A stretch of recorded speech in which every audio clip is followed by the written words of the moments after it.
Hello, YouTube viewers. Thank you for tuning in to my channel for today's video. In celebration of the Middle-earth 4K box set that is coming later in October, I am thinking of doing a devotional of The Hobbit and possibly a devotional of The Lord of the Rings following. Anyway, the devotional will be from this book, Walking with Bilbo by J.R.R. Here's the title card, Walking with Bilbo, a devotional journey through The Hobbit.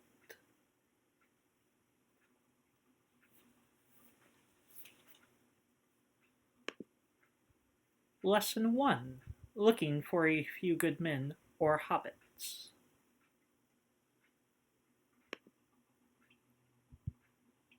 I am looking for someone to share in an adventure that I am arranging, and it is very difficult to find anyone.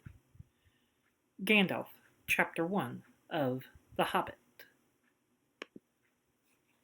Remember those awful middle school gym classes?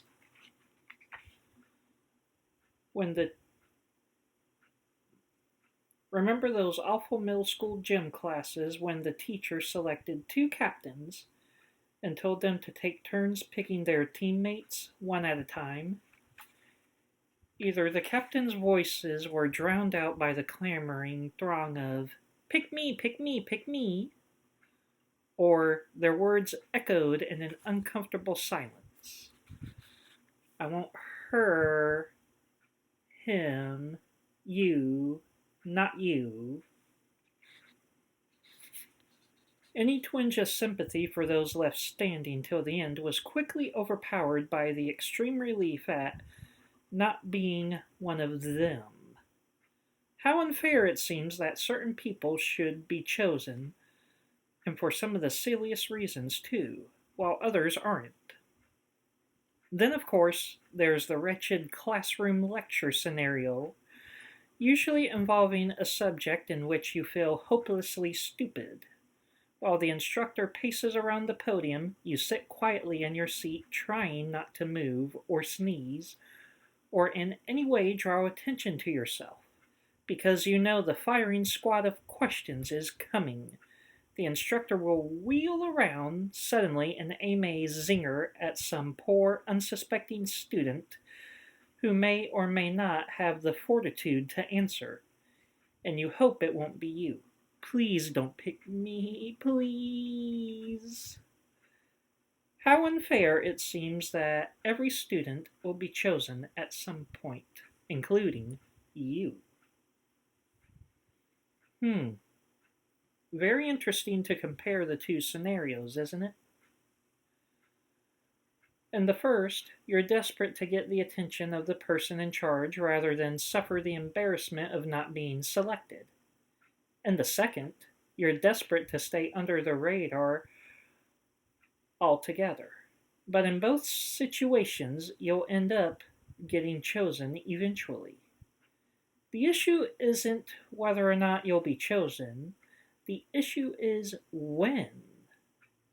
For Mr. Bilbo Baggins, who is about to be selected by one of the most famous captains in all of literature, the time is now. Gandalf is in something of a hurry, and the little hobbit doesn't appear to be doing anything important at the moment. If he'd had his wits about him, Bilbo would have disappeared inside his hobbit hole the minute he saw Gandalf coming. Please don't pick me, please. But besides being completely unaware of Gandalf's intentions, Bilbo is also, deep down, an adventurous fellow, though he doesn't realize it yet.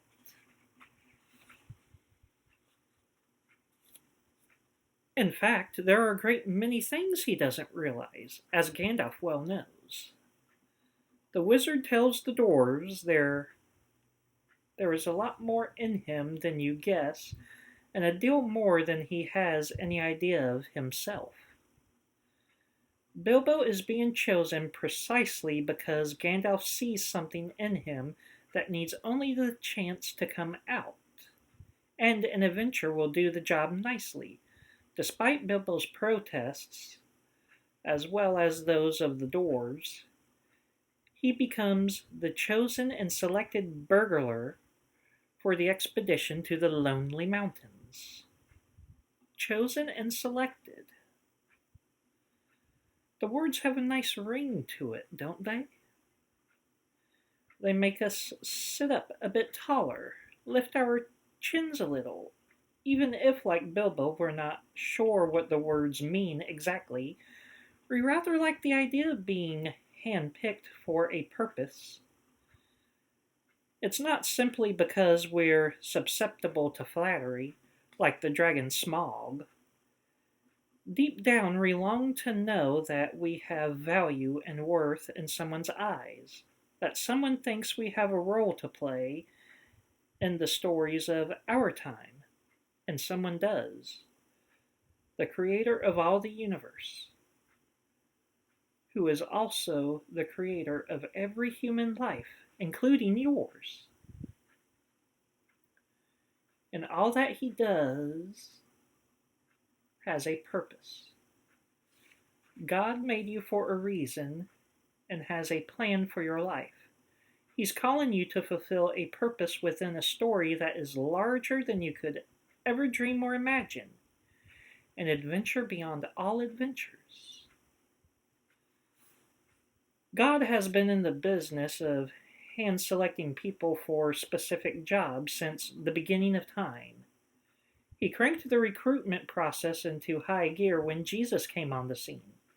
Picture Peter with his brother Andrew mending fishing nets on the shores of an inland sea. Peter doesn't have much in the way of education, nor is he what you might consider, so we say, prudent. But Jesus says, "Come, be my disciple." Then he said to them, "Follow me, and I will make you fishers of men." Matthew 4, verse 19.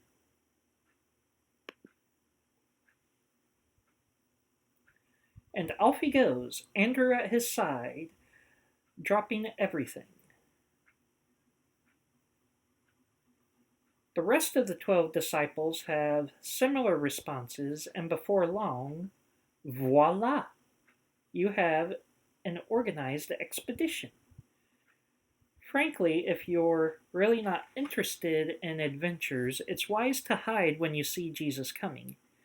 He has Gandalf-like tendencies that are really quite alarming. "Follow me," he says. "Take nothing for your journey. Go the extra mile. Why do you worry about what you will eat or what you will wear? Seek first God's kingdom." These are not safe words. At the very least, they could make you late for dinner. In fact, they might mean you don't get any dinner at all.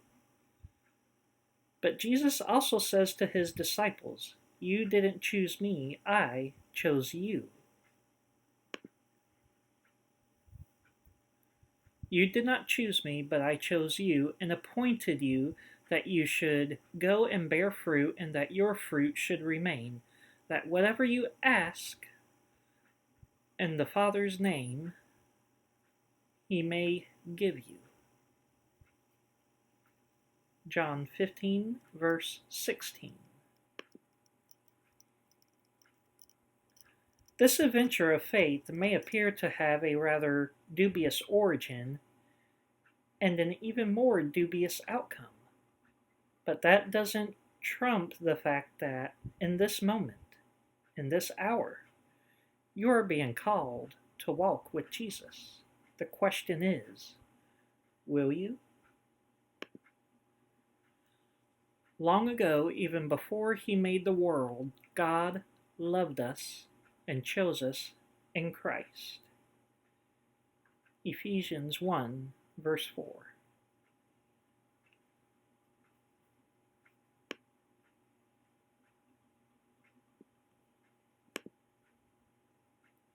some going further and personal questions at the end of this chapter. 1. What tasks have you been chosen and selected for? Why were you chosen? 2. How does it feel to be asked? 3. How does God view you? How easy or difficult is it to see yourself the way God sees you?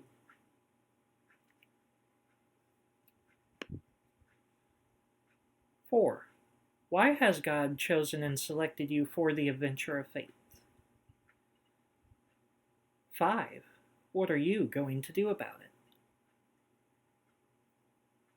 And for some further reading and study, here are some verses on being chosen. 1. Deuteronomy chapter 7, verses 6 through 8. Number 2. Isaiah chapter 6, verse 8.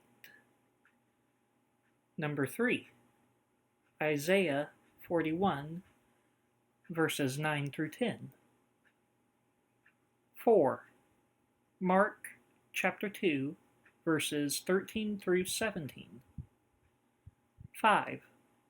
Luke chapter 6, verses 12 through 16. 6. James chapter 2, verse 5. 7. 1 Peter chapter 2, verse 9.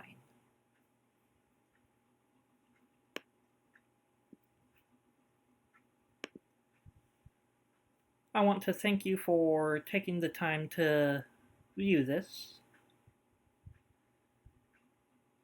And if you like this video, please like and subscribe to this channel for more devotionals of walking with Bilbo.